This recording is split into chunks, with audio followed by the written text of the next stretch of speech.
Thank you, Honorable John Methu. First, I want to welcome you to this press conference.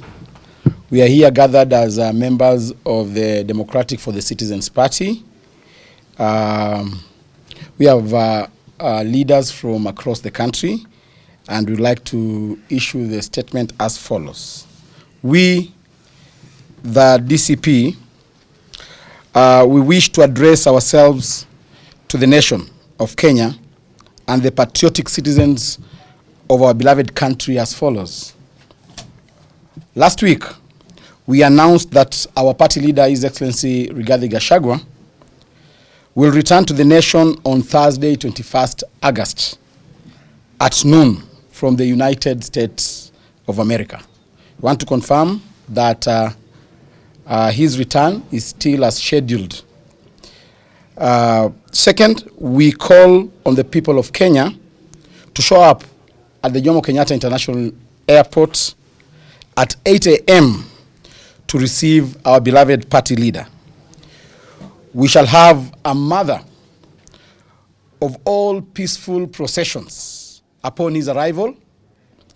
The procession will begin from the Jomo Kenyatta International Airport to the Central Business District and later address a public rally at the hallowed Kamkunji grounds. The police are hereby notified to provide security, and they should not dare to demonstrate against the people of Kenya. We have done a letter to the Inspector General notifying him of the said activity. We confirm that indeed we will, and as a party and as the people of Kenya, we shall gather at Jomo Kenyatta International Airport starting from 8 a.m. This is to ensure that we plan ourselves adequately. We have people traveling from across the country, all the way from Tesoland, from Luoland, and therefore we want to have good organization and protocol at the airport. So we want to ask all our supporters traveling from across the country to be at Jomo Kenyatta International Airport as from 8 a.m.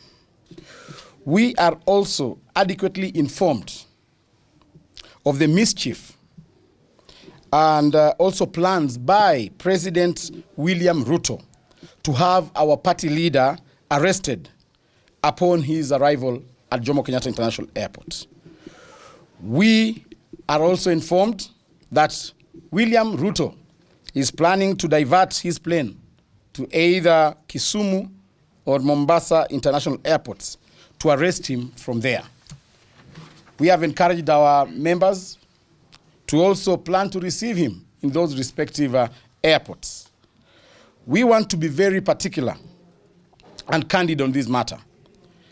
Take notice that any attempt to arrest Honorable His Excellency Rigathi Gachagua once he lands in the country will be met by our supporters across the country. We have asked our supporters to be on standby. We remember when His Excellency Rigathi Gachagua was impeached, he implored upon his supporters to remain calm and resort to singing. This time round, the song will be of a different rhythm.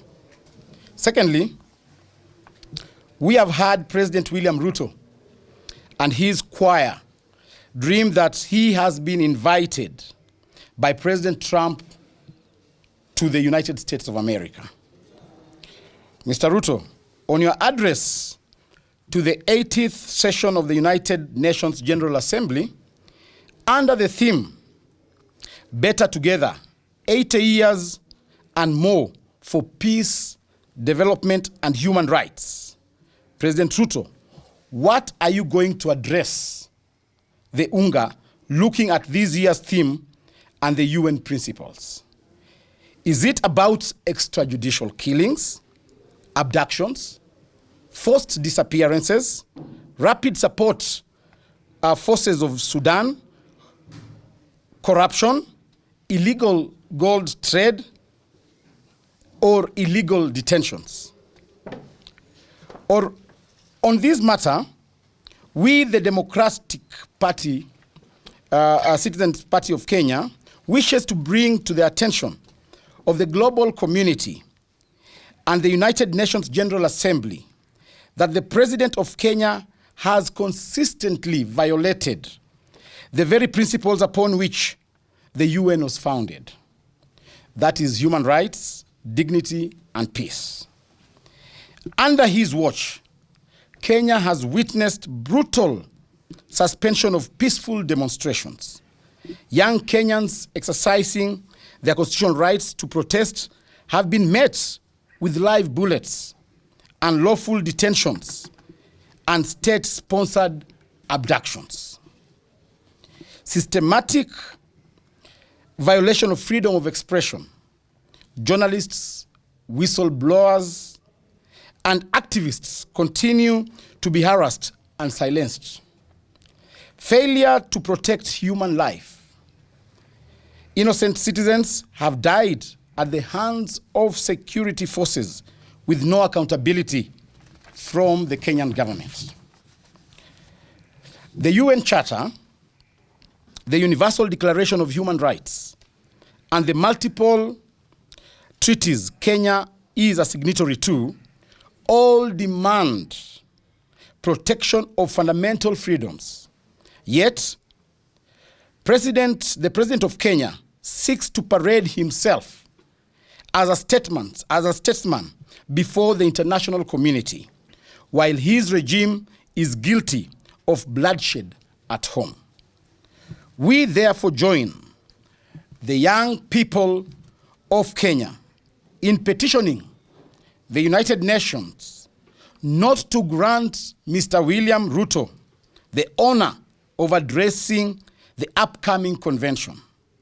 Doing so would amount to legitimizing dictatorship, tyranny, and betraying the young, the women, and the people of Kenya, whose only crime was demanding their rights, justice, and accountability. We therefore call upon the UN General Assembly to review his eligibility to speak on matters peace and human rights. We strongly call on the United States of America as the host country to consider declaring him persona non grata in line with international practices on leaders who trample human rights. We demand that the global civil society and partner nations join in boycotting and condemning any platform extended to Mr. William Samoei Ruto. The United Nations must stand with the people of Kenya, not oppressors. History will judge harshly any institution that enables authoritarianism to thrive under the guise of diplomacy. End of statement.